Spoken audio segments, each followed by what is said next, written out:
espacio vectorial. Uno está acostumbrado a función de onda, entonces, ¿qué es la función de onda? Es un vector. Fíjense que un vector siempre es como los vectores que conocemos en el espacio tridimensional. Si yo hago una rotación, no cambia. Pero yo un vector lo puedo escribir en coordenadas cartesianas, cilíndricas o esféricas. Entonces, ese vector psi de t, yo los puedo expresar en las posiciones y entonces se vuelve la función de onda de las posiciones. ¿Sí? Lo expreso en los momentos y entonces se vuelve la función de onda de los momentos. ¿Sí? ¿Sí? Pero entonces, al decir que es un qué en un espacio vectorial, automáticamente, por las propiedades del espacio vectorial, sabemos que dos vectores me dan otro vector. Entonces, inherentemente está el principio de superposición con este ejemplo. Este es el procedimiento que siguió Dirac y es el formalismo de Dirac. Él habla de espacio vectorial de Strauss.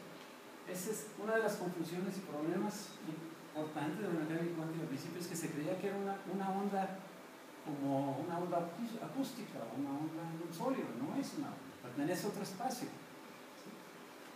¿Sí? Entonces, ¿cómo se define un sistema? Como un vector de estado psi de t, este que está aquí, y tiene toda la información que yo puedo conocer sobre el sistema. ¿Sí? Hay una correspondencia 1 a 1 entre lo que uno es más tradicional, funciones de onda, ¿verdad? Y esos vectores. Luego dice, ¿cómo se describen las cantidades físicas? Las cantidades físicas son operadores hermitianos que actúan en ese mismo espacio vectorial de estado.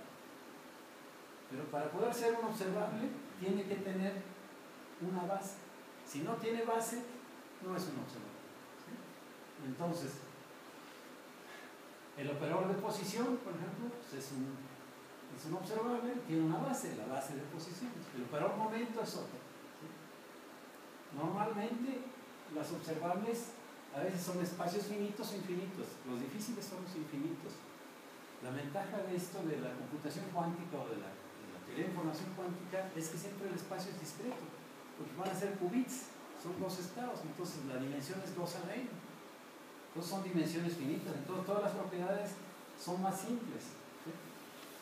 Entonces aquí lo que vamos a hacer es directo probar, ¿verdad?, que cuando tengo un operador hermitiano, pues los eigenvalores son reales. Y no solo eso, sino los eigenvectores, ¿verdad?, son ortonormales. Aquí menciono el spin. ¿Sí? El spin como un ejemplo bidimensional, ¿no? Son dos estados, ¿no? Spin para arriba, 1, 0, spin para abajo, 0, 1. Aparece en la matriz de Pauli. Y entonces inmediato que este estado pues es un eigenestado de este operador, ¿verdad?, o de esta matriz, ¿no?, con eigenvalor ¿qué? 1, y este con eigenvalor menos 1. Pero que no se me ofendan. Por favor. Entonces, un operador de proyección, ¿cómo se define? Pues este es un bra por un qué. Aquí está, perdón, un qué por un bra.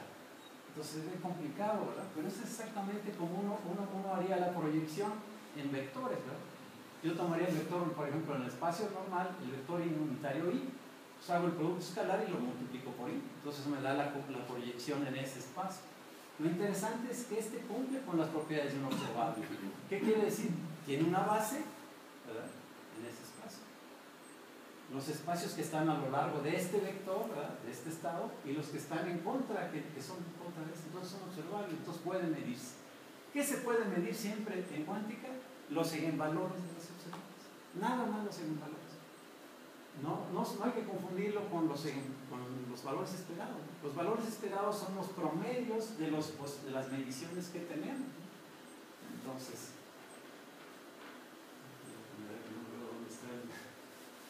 Entonces, a eso le llamamos espectro. Entonces, automáticamente con esta definición de ser observables y de ser una ecuación de eigenvalores, pues aparece la discretización.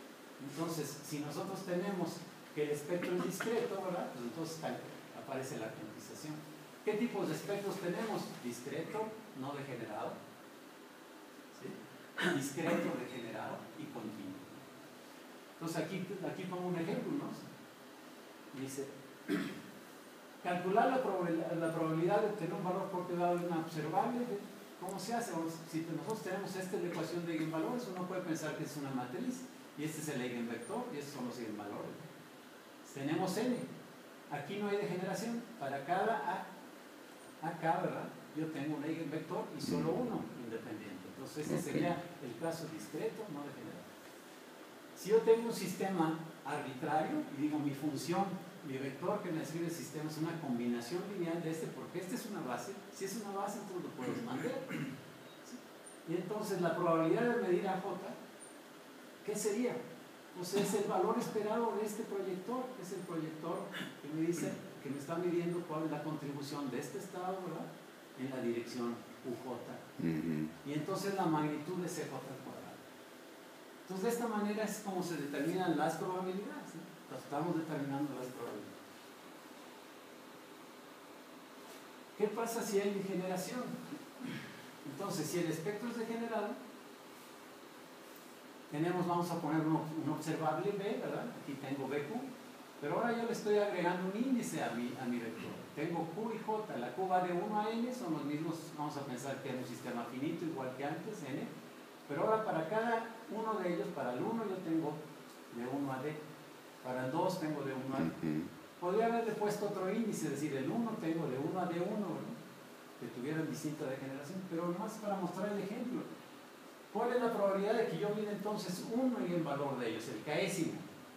Pues hago otra vez el valor esperado, ¿verdad?, del proyector késimo, pero entonces hay una suma, ¿verdad?, de estas probabilidades.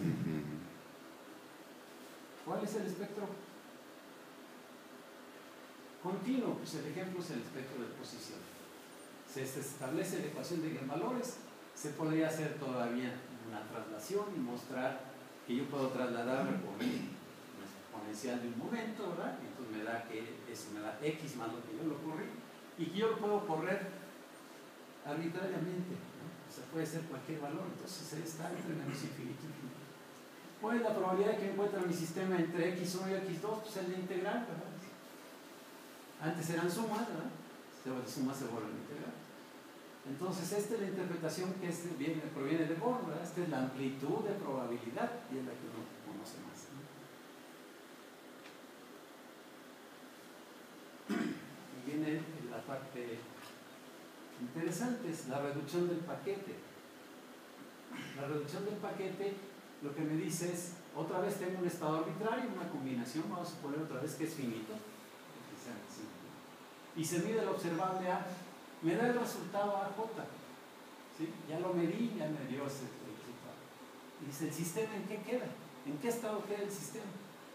Pues uno tiene que hacer es aplicar el operador de proyección a la función original, ¿verdad?, y normalizarla. Entonces la normalizamos haciendo otra vez el producto. Pero un operador de proyección es idempotente, o sea, PJ al cuadrado pues me da PJ, y entonces por eso tengo yo que aparece esta raíz, ¿no? Entonces en este punto es importante porque aquí yo tengo, nadie sabe, ¿verdad?, cómo ocurre al hacer una medición, cómo ocurre este colapso, ¿verdad? ¿Por qué? Aquí si yo tuviera no tuviera degeneración, me selecciona nada más un estado, entonces me queda en el estado JS. Entonces, ¿por qué de los, imagínense que tengo una suma de 50, ¿por qué me queda nada más uno? ¿Cuál es el proceso físico que lleva? Entonces a mucha gente no le gusta eso, la reducción. Dime cuál es. Pero entonces lo que yo les quiero comentar ahorita es que la mecánica cuántica tiene dos tipos de evolución. Una evolución determinista, ¿sí?, que cumple con todos los requisitos que tenemos clásicamente y está dada por la ecuación de Schrödinger, esta evolución temporal del sistema. Y la otra no determinista. La otra no determinista es cuando yo mido. Porque si mido, ¿verdad?, colapso mi sistema. Y no sé a cuál va a parar de todos, ¿no? Imagínense que tengo una combinación de 25. Pues depende de la probabilidad que tenga. ¿Sí? Entonces no sabe a cuál va a llegar. Entonces por eso tengo entonces dos tipos de evoluciones. ¿Cómo es la evolución temporal del sistema? Pues se dice, el psi de t está determinada la evolución por la ecuación de Schrödinger. ¿Dónde está H? ¿Qué es? La H se obtiene de la función hamiltoniana reemplazando las variables canónicas conjugadas, la X y P, por estos operadores, ¿no? Que ahora satisfacen las relaciones que se llaman relaciones de conmutación de Heisenberg. Entonces, si yo tengo un hamiltoniano clásico, H, yo puedo cuantizarlo, ¿verdad? Diciendo los reemplazos por operadores que cumplen con estos operadores. Y yo puedo estudiar entonces cómo evoluciona un estado. ¿Sí? Les voy a decir un efecto que es interesante, o sea, para que vean estos dos tipos de evoluciones, ¿no? Es el efecto Zenón. El efecto Zenón lo que es que si Zenón lo que decía, si yo tengo que recorrer una distancia de 0 a L, me va a tomar un cierto tiempo, ¿verdad? Pero si yo lo divido a la mitad, ¿sí? Y luego lo divido a la mitad, y luego lo divido a la mitad, entonces es una suma infinita, ¿verdad? De distancias que tengo que recorrer. Entonces, pues una suma infinita no puede ser algo infinito. Entonces, en realidad es una ilusión que se mueve la gente. Claro que sí, uno voy al final de la mesa. Pero es lo que decía, ¿no? Es lo que decía el efecto. Entonces, no hay evolución dinámica, ¿no? No hay evolución dinámica. ¿Por qué? Porque dice, pues me va a tomar un tiempo infinito. ¿Cómo se resolvió eso? Pues, las sumas, aunque sean infinitas, convergen en algo finito. Pero ahora cuánticamente, ¿no? Ahora, cuánticamente, ¿qué pasa? Cuánticamente se va a cumplir el efecto Zenón. O sea, ¿qué va a pasar? Se va a parar la evolución. O sea, no va a ser evolución. ¿Cómo se hace?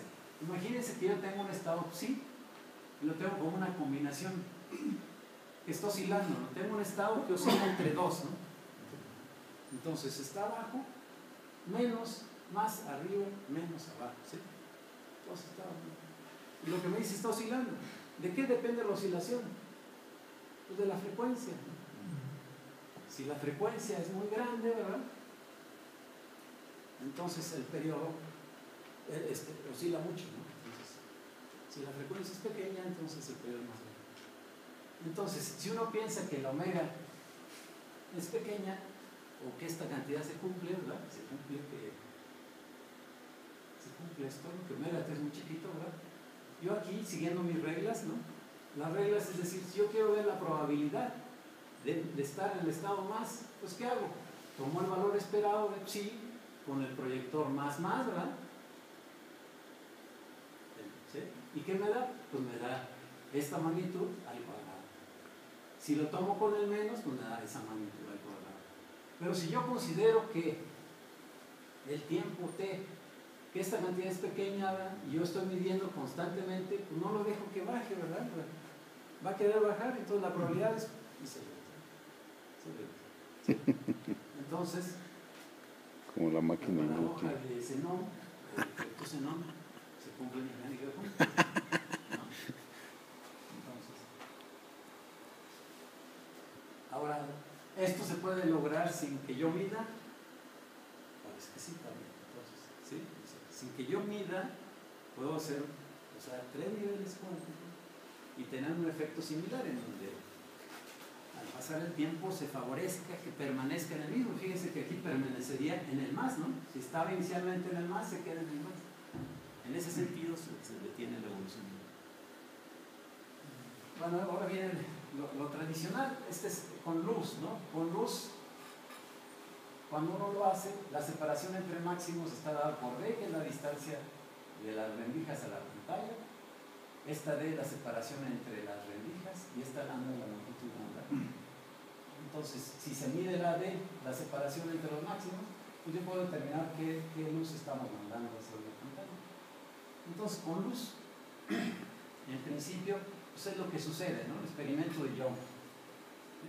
Pero uno dice ahora, ¿qué pasa si la intensidad de la luz la estoy bajando constantemente?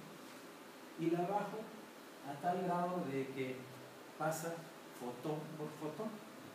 Entonces, al hacerlo así, pues uno dice, ¿va a haber el patrón de interferencia que está aquí o no va a haber cuando pasa fotón por fotón? Cuando pasa por fotón, inclusive ya hay películas, ¿verdad? inclusive lo hacen con electrones, en donde ven que se van acumulando puntos, ¿verdad? Y luego se ve y emerge el patrón de interferencia. Pero entonces aquí teníamos, en esto era una gran discusión de la luz. ¿Qué es? ¿Son ondas o son partículas, ¿no? Obviamente aquí con interferencia aparentemente se favorece que son ondas, ¿verdad? Porque solo una onda se entiende muy bien con el principio de construcción de Huygens cómo aparece esta interferencia. ¿Sí? Si son partículas, es asombroso, ¿verdad? Que haya regiones en donde no tengas probabilidad de que son cero, ¿no? Estas que son las partes negras, ¿no?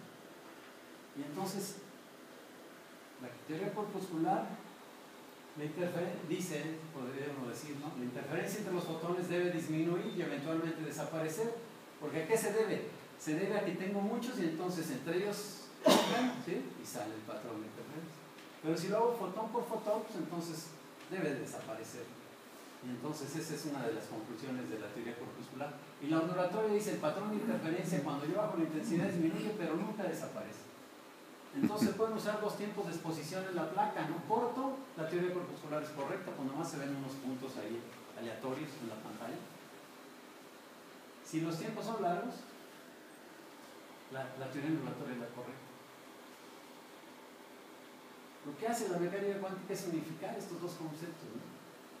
Y aquí es donde Bohr lo que dice es el principio de complementariedad.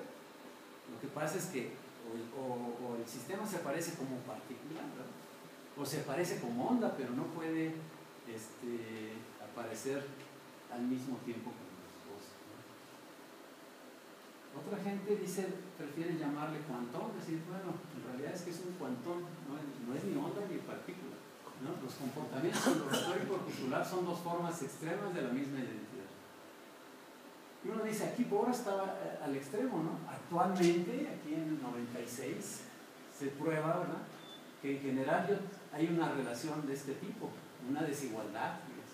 Esta B es la distinguibilidad de las trayectorias que siguen las partículas, ¿no?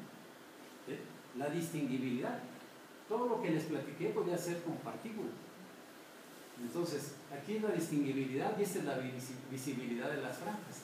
¿Cuál es el extremo? El extremo es que si yo distingo por dónde pasó, ¿verdad?, la partícula, en principio uno dice, yo distingo, entonces es certeza, ¿verdad? Entonces vale 1, ¿sí?